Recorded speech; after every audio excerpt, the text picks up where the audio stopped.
Yoshimura full system.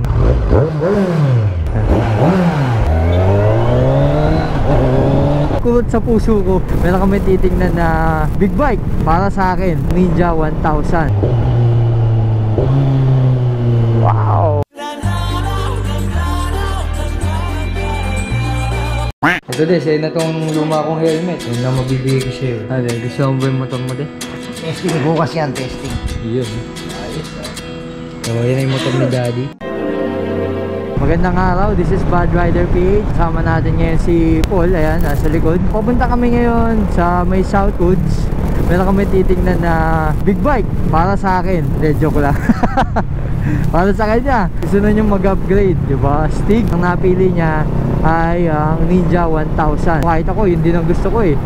Napakadaming features, napakaganda, macho, malaki, pati forma, sports touring pa rin, parang 650 pa rin, pero parang palo sa features. Tsaka syempre 4 cylinders na. Syempre yung tunog nun iba pa rin, diba? Ngayon pupuntahan namin yung isa sa nakita niya. Possible na kunin niya kung sakali magiging okay yung usapan, and syempre kung okay yung motor. Test ride na rin namin. May sira pala or bangga. Hindi lang siya yung nagpaplanong mag-upgrade ngayon, no? Si Ran yung kasama natin nung last time, kakabili lang din ng Ninja 650.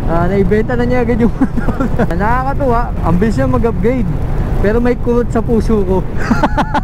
Kasi hindi ako makapag-upgrade. Inumpluwensyahan natin sila bumili ng mga big bike nilang gusto. Ngayon mag-upgrade pa sila. So congrats sa kanila agad-agad. So, kahit ako excited kasi hindi pa ako nakapag-test ride ng Ninja 1000. Tingnan na lang natin yung unit. Hopefully okay siya, and maging maganda yung usapan nila ni Jepoy. At kung sakaling hindi, hanap pa rin tayo ng iba. Hanap pa rin pala siya ng iba. Southwoods exit, kakanan pala tayo. Dito na yun, malapit na, 2 minutes away lang. Ito na, sa may Mercury. So dito na namin hihintayin yung ka-meet up ni Jepoy. Dito tayo sa lilim.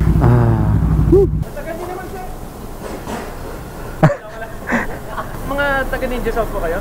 Team North Ninja sir, tsaka Ninja Philippines. Sorry, nasum ko na taga Ninja. Hindi sir, may mimit lang kami sir. May titingnan lang na motor tong kapatid ko. 50 Pamilya, Cavite DG Club. Sir Francis. Ay, Renz sir, Renz. Kapatid ko. Naka-video pa lang. Okay lang. Wala naman po ako pinagtataguan. Si Sir Francis, yung kanyang Z650 oh. Nice oh. Parehas lang ng Ninja 650 yan. Naked version lang. A little longer than a few minutes later. Ano pangalan mo sir? Sorry? Kelvin. Sir Kelvin, yan o. Yan o, shoutout sir. Ito yung kanyang Ninja 1000. Subukan din natin. Testing na ni Jepoy. Anong feedback mo? Swabe, sobra. First time ko makakasubok ng Ninja 1000. Abot ko, flat foot ko. So naka stock pipe siya, pero naka-cut delete na. Tara, buka natin. Let's go. Boom boom.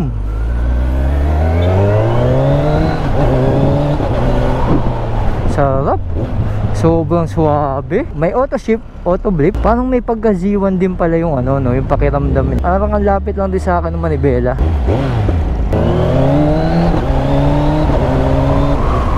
Wow, T-brakes maganda. Masarap gamitin ha. Pamangkin natin ng konti. Mas stable talaga siya. Kasi nga mas mabigat. Tsaka mas mataas din talaga. Oh.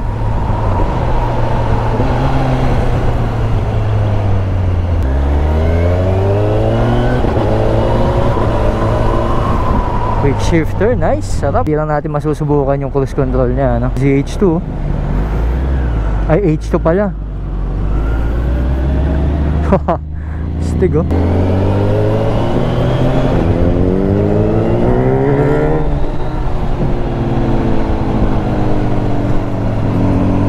Ganda, nice ride sir. H2.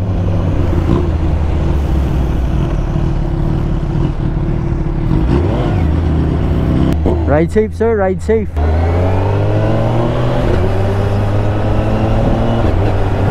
Sarap gamitin. Boom boom.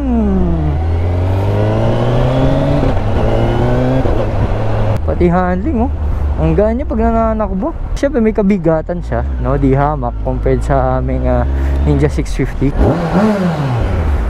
Si Sir Rocky, Rocky Motovlog. Yung nando kay Sir Jao. Tracer GT, napanood ko rin yun. Para Sir Kelvin.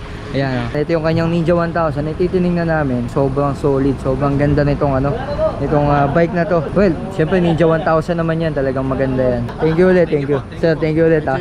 Sana makapag-ride tayo minsan. Sir Francis, thank you ha. Sana makaride din tayo soon. Importante kasi abot mo parehas eh. Mas madali ka na makapag-adjust. Picture lang ito. Ang ganda talaga ng Ninja 1000 no? Kahit ako, yan ang gusto ko. So mamaya mag-usap pa kami ni Jeffoy. Siguro kain lang kami ng lunch. Ano yung sinasabi ni Reza? Flip, quick shift. Ano yun? Hindi ka magkaklad? Seryoso? Hindi yung sabi ko sa'yo. Libre ng lunch oh. Thank you ah. Siyempre kung ako tatanungin, sobrang ganda. Sobrang layo sa ginagamit natin yan. Sa matter of budget na lang siguro. Depende na yun sa tawaran kung paano mangyayari. Masarap gamitin talaga. Mag-upgrade ka, Ninja 1000 talaga. Balik na naman tayo sa paghunting ng big bike niya, no? Grabe, ang bilis. Parang kailan lang yun nung naghahanap kami ng motor niya. Hopefully, dumating din tayo sa panahon na makapag-upgrade tayo. Hindi naman ako nagmamadali, pero sana dumating yung panahon na yun. Jeffoy, alam ka na. One pair of pants later. Dito kami sa EDSA ni Jeffoy, no? Mimit lang kami ulit ng motor. Natitingnan ni Jeffoy, no? Malabon. Doon namin pupuntahan yung motor. Ito yung pangalawa na Ninja 1000 na titingnan niya. 2021 siya. Tama. Kasi yung una natin tingnan is 2022. Sa susunod, iba na yung dala ni Jeffoy dito. Brum brum na. Kaliwa pala ako. Yan, so malapit-lapit na kami. Hindi ko lang alam kung saan talaga. Sinusundan lang namin si Wiz eh. Doon sa may badminton court. 5 tayo daan, gate 5. Gate 5. Labas mo tayo dyan, kaliwa. Unang kanto, police station, kaliwa. Okay. Kaliwa. Unang kanto, kaliwa. Tapos may police station. Tama? Ito may police station. Ito nga. Oo. Ang tataas naman ng humps na yan. Hindi ako dadaan. Gabi oh. Sa may badminton court.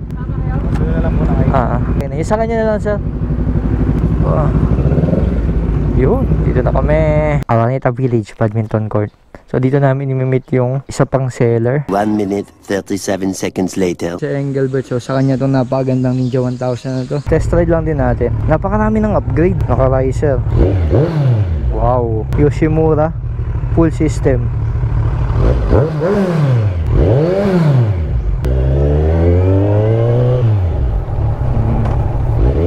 Mataas yung clutch niya. So yun yung kinakailang ni Jeffoy.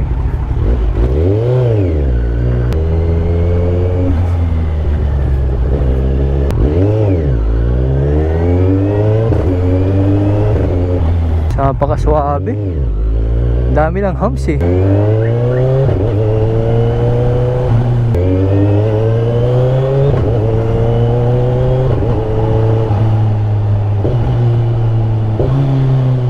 Wow, quick shifter, auto blip, pasok.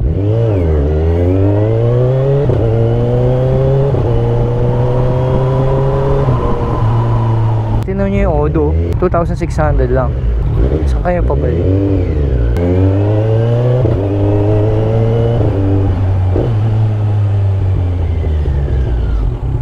Saan na ba? Suwabe, pati yung quick shifter.